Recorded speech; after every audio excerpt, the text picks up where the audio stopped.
உங்களுக்கு உரிமை தொகை வருது, நீங்க விடியல் பயணத்துல பயனடைறீங்க, உங்க பொண்ணு புதுமை பெண்ணில் பயனடையுது, உங்க பையன் தமிழ் புதல்வன்ல பயனடைகிறாங்க, உங்க குழந்தைகள் காலை உணவு திட்டத்துல பயனடைகிறாங்க.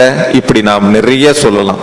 இன்னும் நிமிர்ந்து சொல்லணும்னா 5 வருஷத்துல கரூருக்கு 5000 கோடிக்கு திட்டங்களை முதலமைச்சர்கள் செய்திருக்கிறார்கள் என்ற சரித்திர சாதனையை சொல்லி நாம் வாக்குகளை கேட்கலாம்.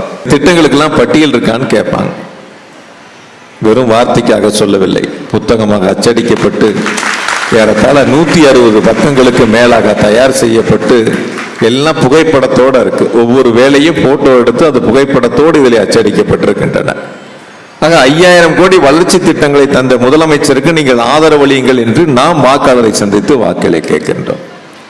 சில பேர் இருக்காங்க, வண்டி ஏறினா மைக்கு பிடிச்சா உரிமையில பேசுறது, தரம் தாழ்ந்து பேசுறது, என்ன செஞ்சேன்னு சொல்லிட்டு ஓட்டு கேட்கலாம், இல்ல என்ன செய்ய போறேன்னு சொல்லி ஓட்டு கேட்கலாம்.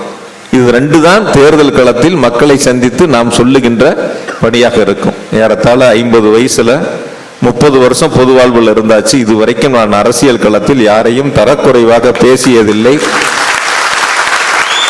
சில பேர்த்தோட பேரை கூட நான் உச்சரிச்சதில்லை.